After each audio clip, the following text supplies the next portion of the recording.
On va essayer aujourd'hui de réaliser le montage des oscillations libres amorties.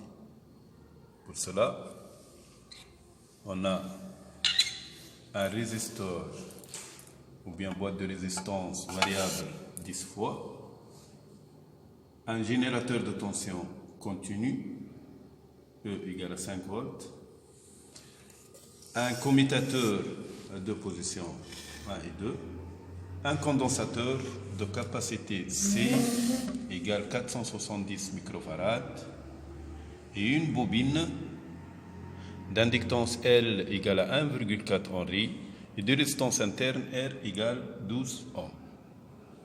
Donc on va essayer de réaliser le montage suivant.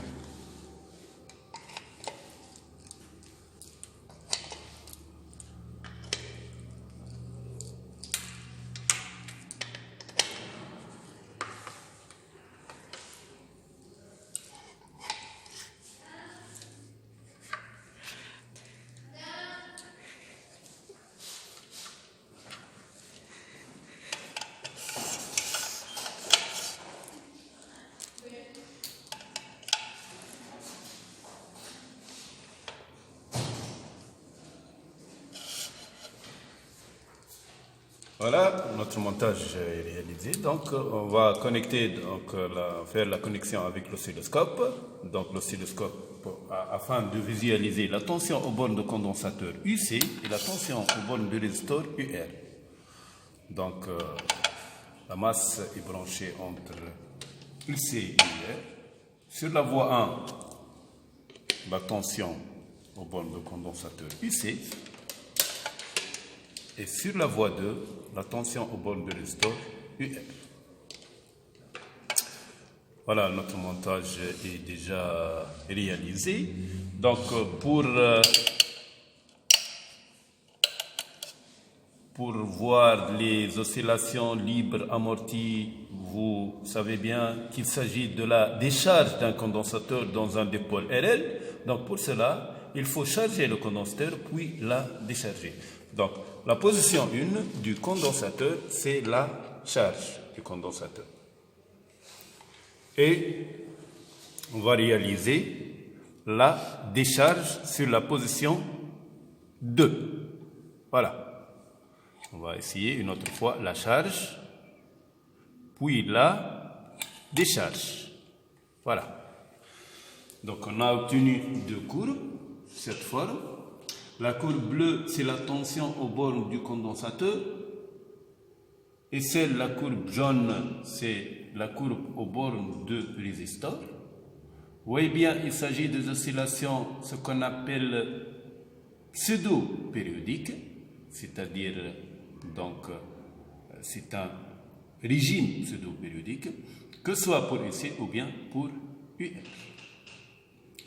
Et on peut aussi varier la valeur de R pour atteindre les différents régimes à visualiser. Donc, on a essayé cette courbe pour une résistance R égale à 10 ohms. Donc, c'est une valeur de résistance très petite. Donc, on va visualiser tout simplement UC pour une résistance plus ou moins grande.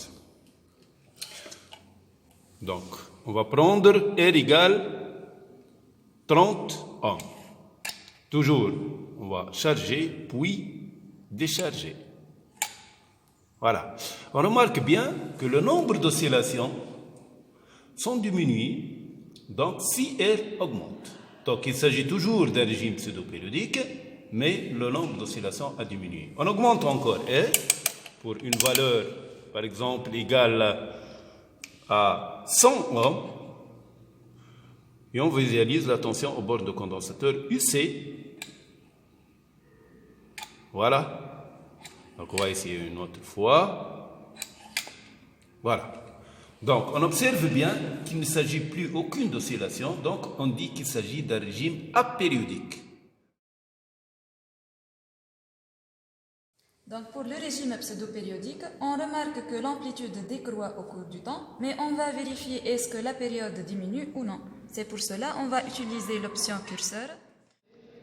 Le type, on va le fixer sur temps. Donc, on va mesurer la première période on fixe le premier curseur sur le premier maximum et le deuxième sur le deuxième maximum. Donc, delta t, la période, est égale à 152 millisecondes.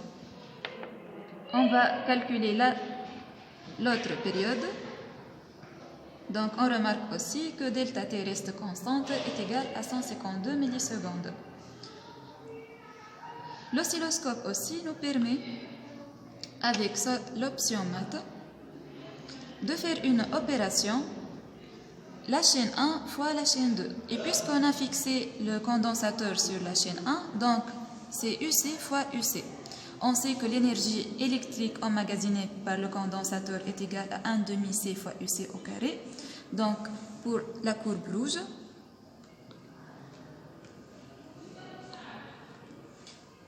on peut conclure que c'est une allure de l'énergie et non pas l'énergie. Donc, c'est une allure puisqu'on n'a pas 1 demi C. Donc, chaîne 1 fois chaîne 2, UC au carré, une allure de l'énergie électrique qui commence par un maximum et diminue au cours du temps jusqu'à s'annuler.